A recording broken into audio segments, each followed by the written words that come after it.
आज मैं बड़े बच्चों के लिए फिजिक्स का एक कंसेप्ट लेके आई हूँ, सेंटर ऑफ मास। सबसे पहले तो सेंटर ऑफ मास क्या है बेटा जी?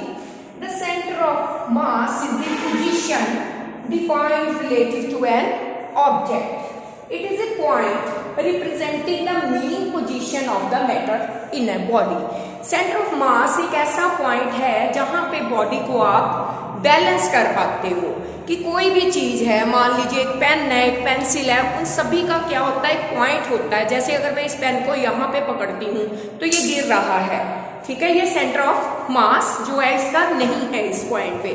सेंटर ऑफ मास क्या करते हैं, पहले तो आपको ये पता होना चाहिए कि मास होता क्या है।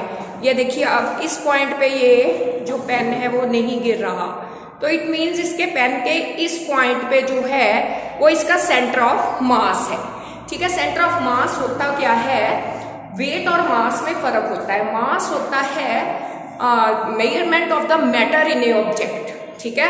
और जो वेट होता है वो किसी चीज पे ग्रेविटी की जो ग्रेविटेशनल फोर्स है वो कितनी लगती है, वो वेट होता है। वेट जो है हर जगह बदल सकता है, लेकिन मास जो है वो हर जगह सेम रहता है। तो सेंटर ऑफ द मास जो होता है वो ये होता है कि किसी भी ऑब्जेक्ट का वो पॉइंट जहां पर आप टिके रहते हैं, गिरते नहीं हैं, ठीक है। इस कॉन्सेप्ट पे जो होता है वो रोप डांसिंग गर्ल्स होती हैं या डांसिंग गर्ल्स होती हैं, ये सारी इसी कॉन्सेप्ट पे जो होती हैं बनी हुई होती है। आज मैं एक एग्जांपल के साथ आपको समझाऊंगी। छोटे बच्चे भी ये सुनेंगे तो उनको भी क्यूरियोसिटी पैदा होगी कि ये कैसे टिका हुआ है, ठीक है। मैं आपको एक मॉडल दिखाती हूँ, उसकी मदद से मैं आपको सिखाती हूँ कि सेंटर ऑफ मास क्या चीज है, ठीक है। अभी मैं बताती हूँ आपको, एक मॉडल देखिए। जैसे देखिए बेटा, मेरे पास ये एक मॉडल है जो सेंटर ऑफ मास का एग्जाम्पल है। इस मॉडल को मैं जितना मर्जी ऐसे भी बेंड कर लूं, ये अपनी पोजीशन पे आ जाएगा, ये गिरेगा नहीं, क्योंकि इनका जो है, ये देखो मैं दोबारा करके दिखाती हूँ, पूरा बेंड कर दिया, but it will never fall, it will take its on position because of the concept of centre of mass. क्या कॉन्सेप्ट है इसका, देखिए इसकी ये 3 बॉडीज हो गई, M1, M2 एंड M3। ये ऑलमोस्ट इक्वल है, ठीक है।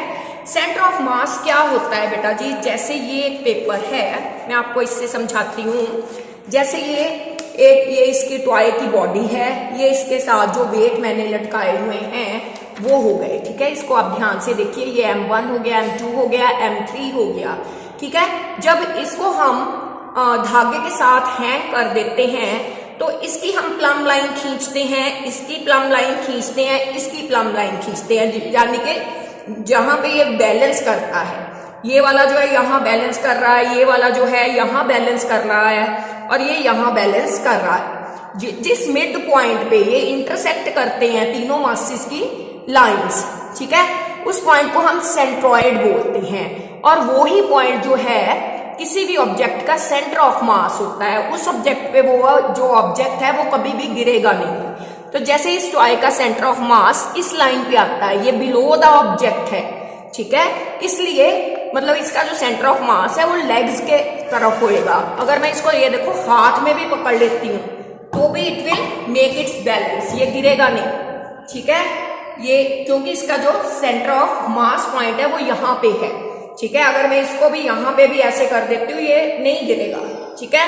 ये क्यों नहीं गिर रहा, क्योंकि ये सेंटर ऑफ मास के कॉन्सेप्ट पे बनाया गया है, ठीक है। Once again you can see, I will totally bend it but it will stand again.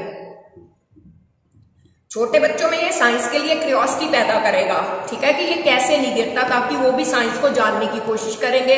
बड़े बच्चों को इस टॉय से जो है वो कॉन्सेप्ट क्लियर होगा।